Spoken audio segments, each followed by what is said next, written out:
ఓం శ్రీ గురుభ్యో నమః. హరి ఓం. శుక్లాంబరధరం విష్ణుం శశివర్ణం చతుర్భుజం ప్రసన్నవదనం ధ్యాయేత్ సర్వవిఘ్నోపశాంతయే. కన్యా రాశి వారికి ఈ వారం ఏ విధంగా ఉండబోతుంది? ఈ ఆదివారం 25వ తారీఖు నుండి వచ్చే ఆదివారం 31వ తారీఖు వరకు ఏ విధంగా ఉండబోతుందో తెలుసుకుందాం. ముందుగా మీ జన్మ నక్షత్రం ఉత్తర 2, 3, 4 పాదాలు కానీ, హస్త 1, 2, 3, 4 పాదాలు కానీ, చిత్త 1, 2 పాదాలైనట్లయితే మీ జన్మరాశి కన్యారాశి అవుతుంది.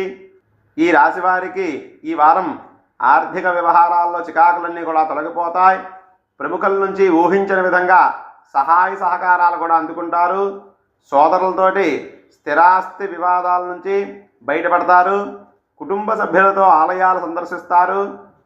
చిన్ననాటి మిత్రులతో దూర ప్రాంత ప్రయాణాలు కూడా సాగిస్తారు. సంతాన వివాహ ప్రయత్నాలన్నీ కూడా అనుకూలంగా ఉంటాయి.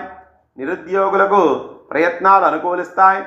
వ్యాపారాలు సజావుగా సాగి నూతన లాభాలు అందుకుంటారు. ఉద్యోగంలో ఆందోళనలన్నీ కూడా తొలగిపోతాయి. రాజకీయ వర్గాలకు అంచనాలు నిజమవుతాయి. వారం చివరిలో చాలా కష్టపడితే కానీ కొన్ని పనులు పూర్తి అవ్వవు. మిత్రులతోటి అకారణంగా కలహాలు కూడా కలగడానికి చాలా వరకు అవకాశాలు ఉన్నాయి. కాబట్టి ఈ రాశివారు ఇంకా బాగుండాలి అనుకుంటే సుబ్రహ్మణ్యాష్టకం పారాయణం చేయడం వల్ల కొంతవరకు శుభ ఫలితాలను పొందడానికి అవకాశాలు ఉన్నాయి.